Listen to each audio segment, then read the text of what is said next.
تو یہ جب یہ زوال سے پہلے آپ اپنے خیمے میں لیٹے ہوئے تھے، اس لیے آخری صورت ہے قرآن کی جنازہ ہوئی، تو آپ نکلے زوال کے بعد، آپ نے تینوں شیطانوں کو پتھر مارے، پھر آپ اپنی اونٹنی اسبا پہ سوار ہوئے۔ اللہ تلقونی بعد عامی ھذا، لوگوں یہ میری تمہاری آخری ملاقات، آج کے بعد تم مجھے نہیں دیکھو گے۔ واپسی پر آپ نے معاذ بن جبل کو مدینے سے یمن روانہ فرمایا، کو سی آف کرنے کے لیے 7 میل پیدل چلے۔ اب کسی کو روانہ کرنے کے لیے ساتھ نہیں چلتے تھے، مسجد سے روانہ کرتے تھے۔ معاذ بن جبل کو 7 میل ساتھ چلے، اور جب آخری پوائنٹ آیا سفر کا تو کہنے لگے معاذ عسیٰ اللہ تلقانی بعد عامی ھذا، معاذ میری آخری ملاقات ہے، وَلَعَلَّكَ تَمُرُّ بِقَبْرِي وَمَسْجِدِي ھذا، جب تو واپس آئے گا تو میری قبر دیکھے گا اور میری مسجد مجھے نہیں دیکھے۔ تو فبکا معاذ جشعا لفراق رسول اللہ، تو معاذ بن جبل پھوٹ پھوٹ کے رونے لگے آپ کی جدائی کا تصور کر، تو آپ کی آنکھوں میں بھی آنسو آئے، تو آپ نے جلدی سے منہ یوں پھیر لیا، معاذ پیچھے ہو گئے اور آپ ادھر ہو گئے، اپنے آنسو چھپا لیے۔ تو معاذ ان اول الناس بی المتقون من کانوا وحیث کانوا، معاذ اس جدائی کا غم نہ کر، جو تقوی پر مرے گا وہ میرا سب سے قریب ہوگا، چاہے وہ پاکستان میں ہو چاہے افریقہ میں ہو، میرے سب سے قریب وہ ہوں گے جو تقوی والے ہوں گے، جو اللہ سے حیا کرنے والے ہوں گے۔ جب آپ واپس تشریف لائے 29 سفر، 29 محرم سفر، 29 سفر عصر کی نماز کے بعد ایک جنازہ تھا، اس جنازے کو پڑھانے کے بعد اس کو دفن کے لیے آپ جنت البقیع تشریف لیں، وہاں سے واپس ہونے لگے تو سر درد اٹھا، اور وہ درد ایک دم بڑھنا شروع ہوا، اور اس دن باری حضرت عائشہ کے گھر کی تھی، تو آپ گھر میں تشریف لاتے لاتے درد کے ساتھ بخار، تیز درد تیز بخار، اور 14 دن 12 ربیع 29 30 2 دن یہ اور 12 دن اگلے 14 دن آپ نے بیماری دیکھی، مسلسل سر درد اور مسلسل بخار، اور روزانہ آپ جب گھر بدلتے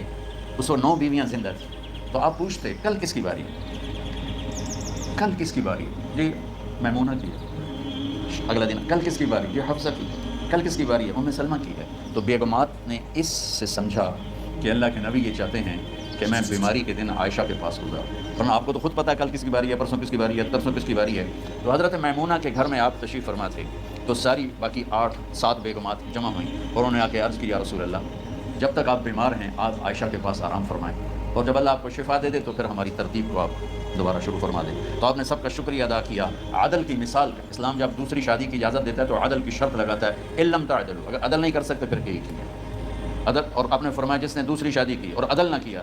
کتنی مرضی عبادت کر کے آیا تو قیامت کے دن آدھا حصہ اس کا فالق زدہ ہوگا، ایک سائڈ اس کی فالق زدہ ہوگی، کتنے ہی مراقبے کر کے کتنی ہی نمازیں پڑھ کے آیا ہو، انصاف نہیں کیا تو پورا آدھا حصہ فالج کی پکڑ میں ہوگا۔ تو جب سب بیگمات نے یہ کہہ دیا کہ آپ وہاں گزاریں تو آپ نے شکریہ ادا کیا، علی اور عباس کو بلایا، ان کے کندھوں پہ آپ نے یوں ہاتھ رکھے اور آپ کے پاؤں یوں زمین پہ لگ رہے، آپ پورا پاؤں نہیں لگا پا رہے تھے، کمزوری سے یہ پوزیشن تھی اس طرح۔ اور یہ پیر کا دن تھا، آپ حضرت عائشہ کے گھر میں داخل ہوئے اور اگلے پیر کو حضرت عائشہ کے گھر میں آپ اپنے اللہ کے پاس چلے گئے۔ آخری ہفتہ آپ نے حضرت عائشہ کے گھر میں گزارا، صحابہ ملاقات کے لیے حاضر ہوئے تو آپ ان کو دیکھ کے رونے لگے اور فرمایا کہ میں تمہیں اللہ کے سپرد کرتا ہوں، اللہ تمہاری حفاظت کرے، اللہ تمہارا ساتھی ہو، آواکم اللہ حفظکم اللہ نصرکم اللہ، بہت دعائیں دی۔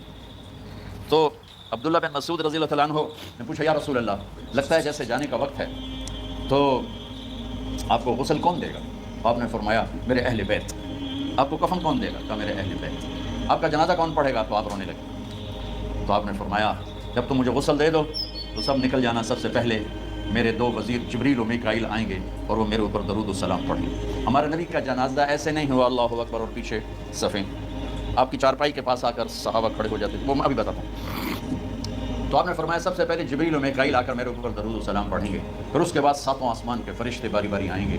جب وہ چلے جائیں گے تو پھر سب سے پہلے میرے خاندان، میرے اہل بیت کے مرد آ کر میرے اوپر سلام پڑھیں گے، پھر ان کی خواتین آ کر سلام پڑھیں گے، پھر ان کے بچے آئیں گے، پھر ان کے نوکر اور نوکرانیاں آئیں گی، اس کے بعد مہاجرین مکے کے قریش آئیں گے، اس کے بعد ان کی عورتیں آئیں گی، ان کے بچے آئیں گے، ان کے نوکر اور نوکرانیاں آئیں گی، اس کے بعد مدینہ والے آئیں گے، پھر مدینہ کی خواتین آئیں گی، پھر ان کے نوکر نوکرانیاں آئیں گے، اور اس کے بعد مجھے تم اللہ کے سپرد کر دینا۔ اور پھر آپ نے ایک عجب بات فرمائی جو کسی نبی نے نہیں فرمائی، فرمایا کہ میرے بعد میری آنے والی امت کو میرا سلام کہہ دینا۔